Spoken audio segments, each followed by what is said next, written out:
Bonjour Benoît. Bonjour Marco. Alors Benoît, je t'ai déjà fait part de mes interrogations concernant l'implication pour la foi chrétienne de la théorie de l'évolution proposée par Darwin dans son ouvrage L'origine des espèces en 1859.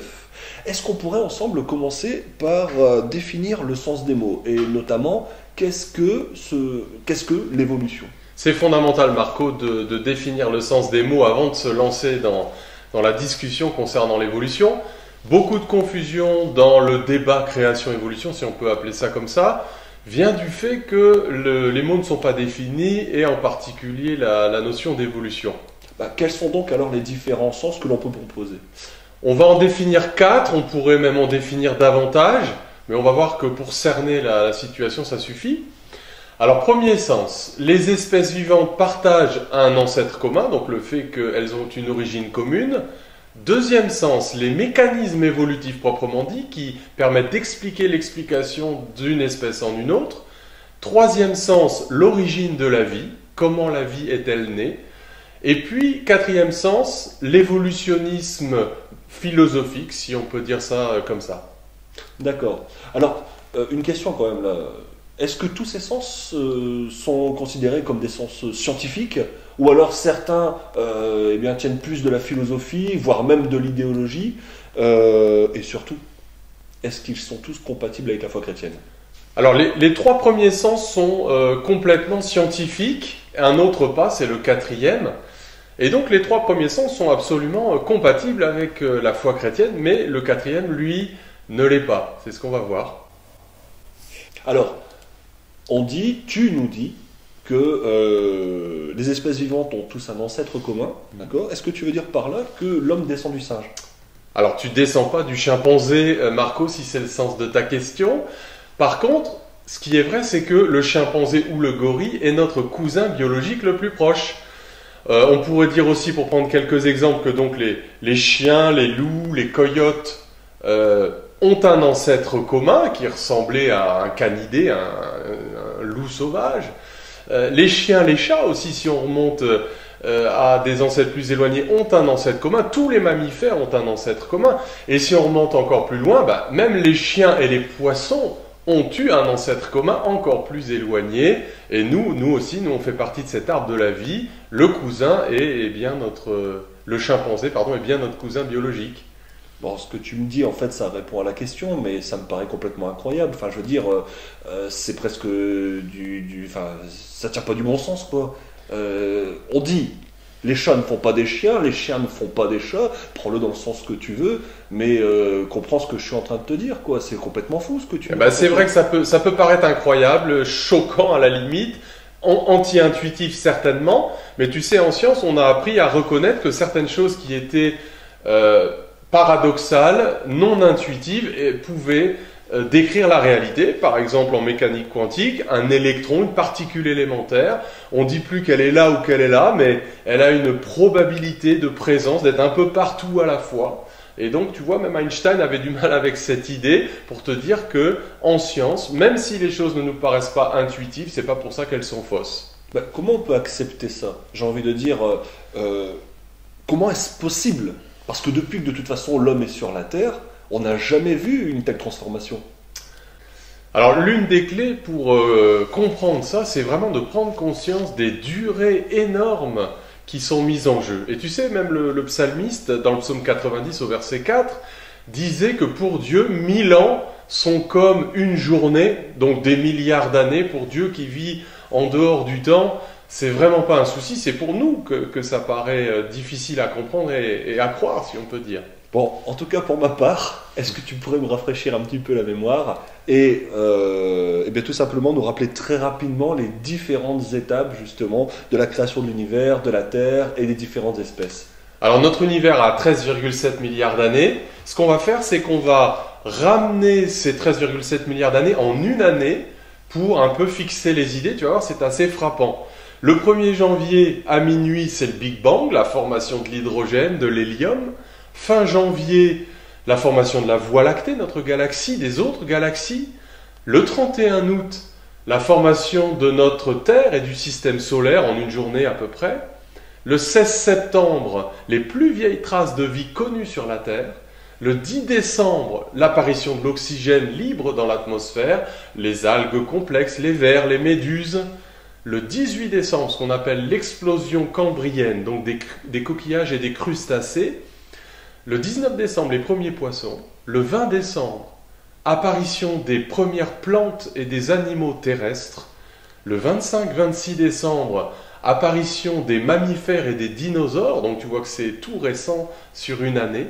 Le 30 décembre, à 10h du matin, la fin des dinosaures, avec cette comète dont tu as certainement entendu parler, qui détruit tous les dinosaures. Le 31 décembre, 6e coup de minuit, la pyramide de Khéops, autrement dit la civilisation égyptienne, donc ça nous donne l'échelle de temps. Et le 31 décembre, 12e coup de minuit, aujourd'hui, entre le 6e coup de minuit et le 12e coup de minuit, pratiquement toute l'histoire de l'humanité, ramenée à une année, tu vois combien l'homme est petit. Alors certes, je sais que tu peux le faire, mais sans vouloir entrer dans le détail, est-ce que tu pourrais juste nous donner, ou nous indiquer en tout cas, quelles sont les preuves que nous avons que justement les espèces descendent des unes des autres? Alors, on va faire des vidéos là-dessus, en donnant quelques détails. Mais c'est vrai que c'est très frappant, il y a différentes lignes de preuves, et ce qui est très très fort, c'est que ces lignes de preuves sont indépendantes les unes des autres, mais elles racontent toutes la même histoire, l'histoire de cette évolution. On parlera des fossiles, on parlera de la comparaison de l'anatomie et de la physiologie, on parlera de la répartition géographique des espèces sur le globe qui nous montre l'histoire de l'évolution. On parlera surtout de la génétique, là c'est vraiment très très fort. Et on comprend pourquoi aujourd'hui, pour les scientifiques, ça fait aucun doute, les espèces vivantes ont bel et bien une origine commune, et nous aussi. D'accord. Alors, tout à l'heure, tu nous parlais du mécanisme évolutif, le deuxième sens du mot que tu avais donné au mot donc, évolution. Est-ce que ça concerne les mécanismes eux-mêmes? Oui, c'est ça. C'est bien ça. C'est ça. En fait, Darwin, il a apporté deux informations essentielles. Il a dit les espèces vivantes ont une origine commune, mais il a aussi essayé d'expliquer comment les espèces descendaient les unes des autres. Et donc, il a proposé des mécanismes qui reposent sur les variations génétiques, la sélection naturelle.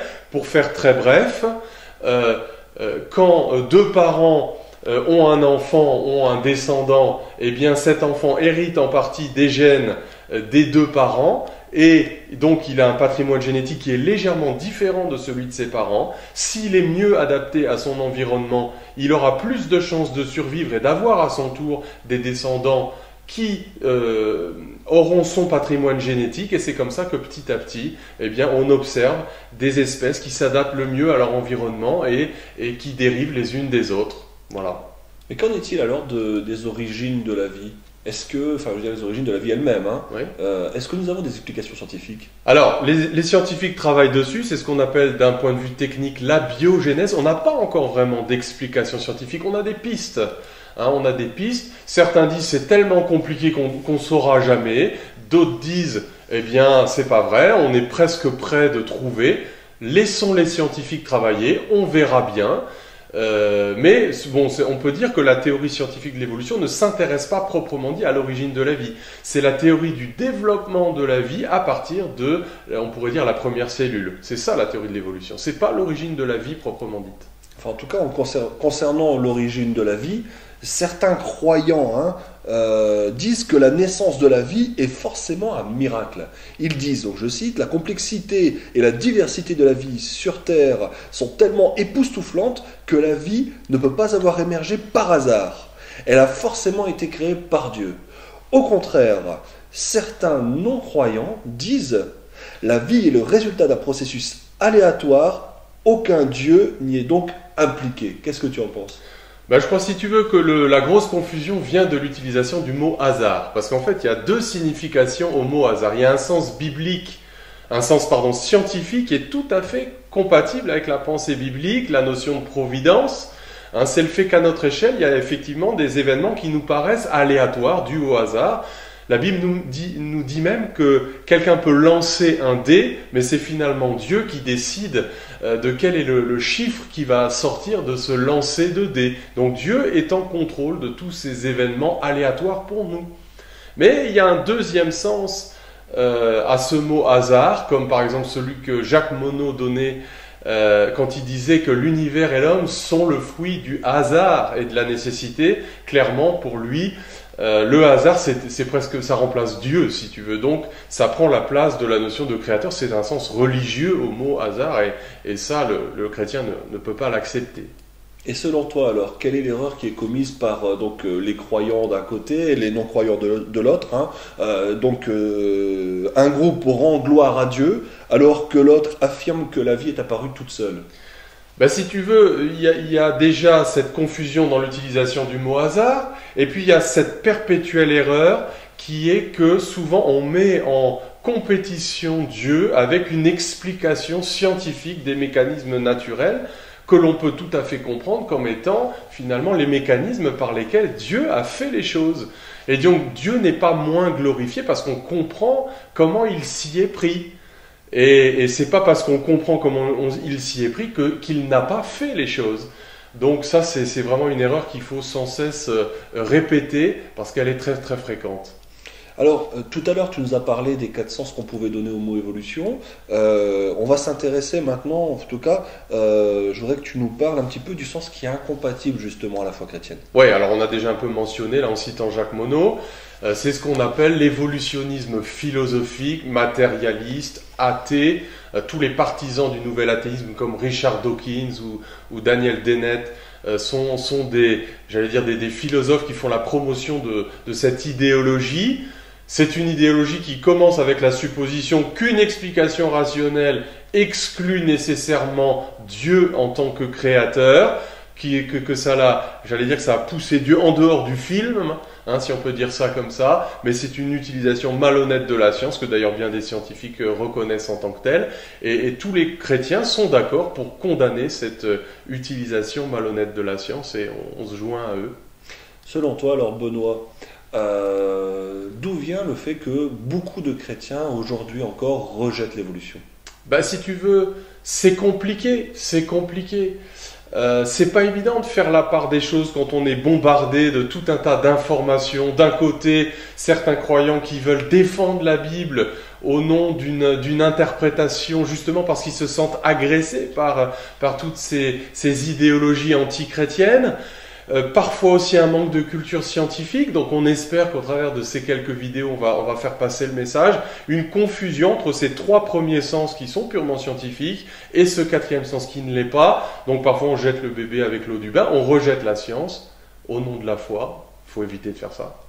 Merci Benoît. Alors, je vais essayer pour conclure de résumer un petit peu de ce qu'on a vu aujourd'hui. Je retiens donc que les chrétiens en accord sur l'essentiel. 3 points. Le premier, Dieu est le créateur. L'univers et l'homme ne sont pas le fruit du hasard métaphysique. Le deuxième point, tous les chrétiens combattent une utilisation malhonnête et métaphysique de la science, l'évolutionnisme matérialiste. C'est ça. Et enfin, il n'est pas pour autant nécessaire de rejeter l'évolution biologique en tant que mécanisme choisi par Dieu pour créer. Eh bien, merci Benoît. Merci à toi Marco. Et merci à vous de nous avoir suivis. À la prochaine fois.